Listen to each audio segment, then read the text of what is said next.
christiangeekcentral.com.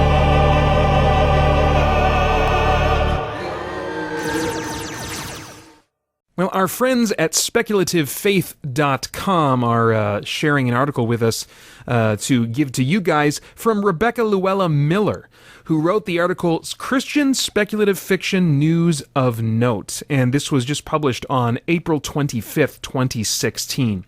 She writes, lots of news on the Christian speculative fiction front. Perhaps most notable is the announcement that Gilead Publishing has acquired Enclave Publishing. From their press release, Wheaton, Illinois. The force is strong as Gilead Publishing, acquires Enclave Publishing, the premier publisher of science fiction and fantasy from a Christian perspective, and welcomes an imprint with a realm of possibilities. Despite the changing of hands, Enclave Publishing won't stray from its galaxy far, far away, as Enclave publisher Steve Laub will oversee the imprint. President and publisher Dan Balow says adding the Enclave imprint and titles to Gilead was an easy decision. It represents an expanding of boundaries for what constitutes Christian novels. Also, retaining Steve Laub as the publisher maintains legitimacy for the imprint and to the company in general. Not many people can say they have read thousands of books in a certain category, but Steve can when it comes to the sci-fi and fantasy genres. Laub comments, I have long believed that this genre is unique in its ability to tell fantastic stories of philosophical and theological depth. This new partnership will give these books the support they need to reach new and hopefully ravenous readers. Ravenous indeed, Gilead is set to release 8 titles from the Enclave imprint for summer and fall 2016.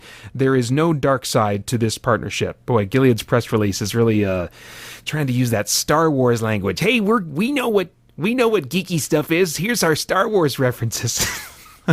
All right, that's my commentary put in there. That's not Rebecca's commentary. Let's get back to Rebecca's much more eloquent words than mine. She continues saying, former owner agent Steve Laub will continue on as Enclave's publisher, so he'll still be involved in things like acquisition. He announced the sale on his agency blog, saying, they desire to keep me a part of the process because of my love for the genre and the experience I bring to the ongoing publishing efforts, which only shows you can fool some of the people some of the time, he says. Thus, they have asked me as a consultant to be the publisher for the Enclave imprint. I still get to set the vision for the imprint and acquire all new titles for Enclave. The name will not change, it will simply become an imprint of a larger entity, much like Bethany House is an imprint of the Baker Publishing Group.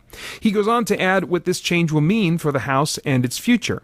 In practical terms, he says, nothing will change on the acquisition side of Enclave. The only difference is that the company is now part of a larger team to help move it forward.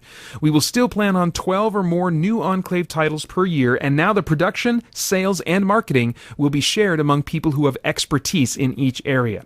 You may sense my excitement for the future of Enclave and for the genre as a whole. This is something I've been hoping would happen in the Christian market for a long time. It is a dream come true to be a part of that. Rebecca continues writing, I take this change in Steve Laub's enthusiasm about it to mean that Enclave is actually growing. It's great news as far as I can determine. It's fitting because Christian speculative fiction seems alive and well.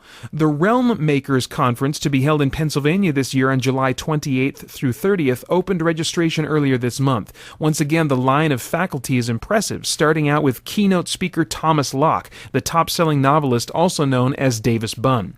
Others include Kathy Tyers, or is it Tears? I'm not sure. Tosca Lee, Patrick Carr, Mike Duran, and Steve Laub. There's more speculative news. At the conference, a new award for editing will be launched.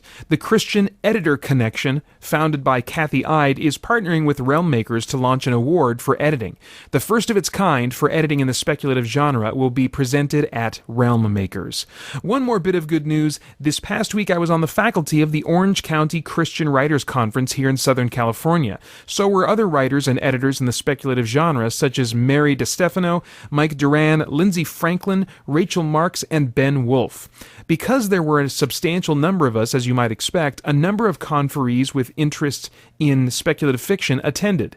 Some found the number surprising. I didn't. I'm convinced there are an increasing number of Christians who love the genre, and as a result, more and more are writing speculative fiction. With a few Christian publishing houses which seem committed to the genre, and with more agents open to represent authors writing speculative fiction, some knowledgeable of the general market as well, and with self-publishing a wonderful alternative, I don't see an end to the number of writers committed to speculative fiction. So again, that article from SpeculativeFaith.com, written by Rebecca Luella Miller. Great article, and really interesting news. It'll be interesting to see kind of what Enclave looks like, and it looks like. I agree with Rebecca that it does sound like the changing of hands here, and the fact that it's been purchased is an indication that it's been doing well, and that now hopefully it will do even better in the hands of Gilead Publishing. So we'll see what happens in the future. Thank you, Speculative Faith and Rebecca Luella Miller, for that article. ChristianGeekCentral.com